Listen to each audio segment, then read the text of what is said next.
এই পৃথিবীতে কেউ চিরস্থায়ী থাকতে পারবো না। আমাদের পূর্বে যারা এসেছিল তারা এই পৃথিবীতে থাকতে পারে নাই।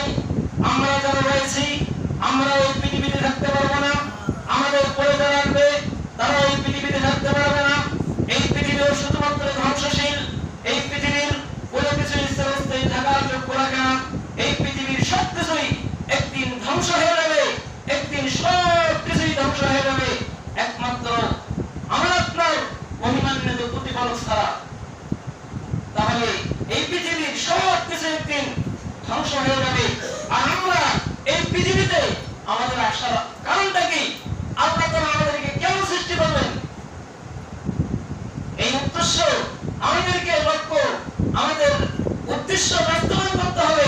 আল্লাহ তাআলা আমাদেরকে যে উদ্দেশ্যে সৃষ্টি করেছেন আল্লাহ তাআলার উদ্দেশ্য আমাদেরকে বাস্তবায়ন করতে হবে। আল্লাহ রাব্বুল আলামিন বলেন, ওয়া মা খালাকতুল জিন্না ওয়াল ইনসা ইল্লা লিয়াবুদুন। আল্লাহ রাব্বুল আলামিন সূরা জারিয়াতের 56 নম্বর আয়াতের মধ্যে বলেন, হে বান্দারা, আমি জিন জাতিকে এবং মানব জাতিকে কেবলমাত্র শুধুমাত্র একমাত্র আমার ইবাদত করার জন্য সৃষ্টি করেছি। এর থেকে আল্লাহ তাআলার যে উদ্দেশ্য, এই উদ্দেশ্য স্পষ্ট হয়ে যায়। অর্থাৎ আল্লাহ তাআলা মানব জাতিকে এবং জিন জাতিকে কেবলমাত্র শুধুমাত্র একমাত্র তার ইবাদত করার জন্য সৃষ্টি করেছেন।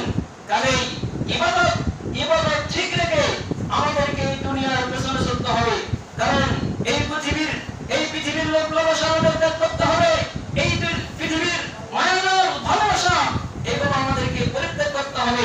যদি আমরা আল্লাহ তাআলার ইবাদত ত্যাগ করে যদি আমরা এই পৃথিবীর পেছনে ছুটি, যে দুনিয়ার পেছনে ছুটি, দুনিয়া অর্জন হবে কিন্তু পরকালের জন্য কোনো ফায়দা হবে না, পরকালে আমাদের কোনো ফায়দা হবে না। এই জন্য আমাদের মূল টার্গেট থাকতে হবে আমাদের ইবাদত ঠিক রেখে, সালাত ঠিক রেখে, আল্লাহ তাআলার ইবাদত বন্দেগী ঠিক রেখে এরপর আমরা দুনিয়ার পেছনে ছুটবো।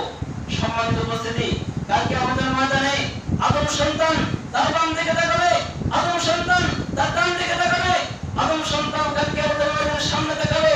এই বিষয়ে আদী ইবনে হাতিম রাদিয়াল্লাহু থেকে বর্ণিত, তিনি বলেন, মা মিনকুম আহাদুন ইল্লা সাইকাল্লিমুল্লাহু রাব্বুহু লাইসা বাইনাহু ওয়া বাইনাহু তারজুমানুন।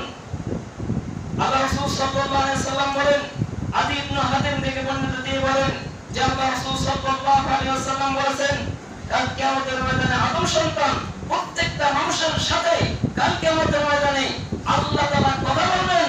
আর কথা বলার সময় সেখানে কোনো দুভাষী, সেখানে কোনো পর্দার প্রয়োজন হবে না, সেখানে কেউ আড়াল থাকবে না, সেখানে আড়াল থাকার কোনো প্রয়োজন হবে না।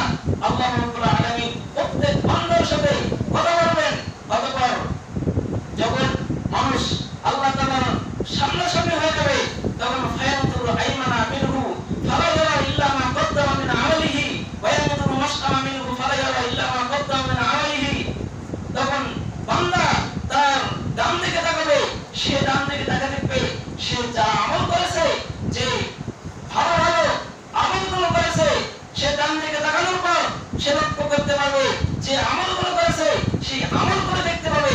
এরপর যখন সে বাম দিকে তাকাবে, বাম দিকে তাকানোর পর সে দেখবে যতটুকু আমল করেছে, যে যেরকম কর্ম করেছে, এই কর্মগুলো দেখতে পাবে। ওয়ায়ামুদুরু মা বাইনা আইদিহি ফালা ইয়ারা ইল্লা মা কদ্দামা মিন আমালিহি। অতঃপর সে যখন সামনের দিকে তাকাবে, সামনে দেখবে জাহান্নাম ছাড়া আর কোনো কিছু নেই। সামনে যখন জাহান্নাম দেখবে তখন সে আর সামনে কোনো কিছুই দেখতে পাবে না।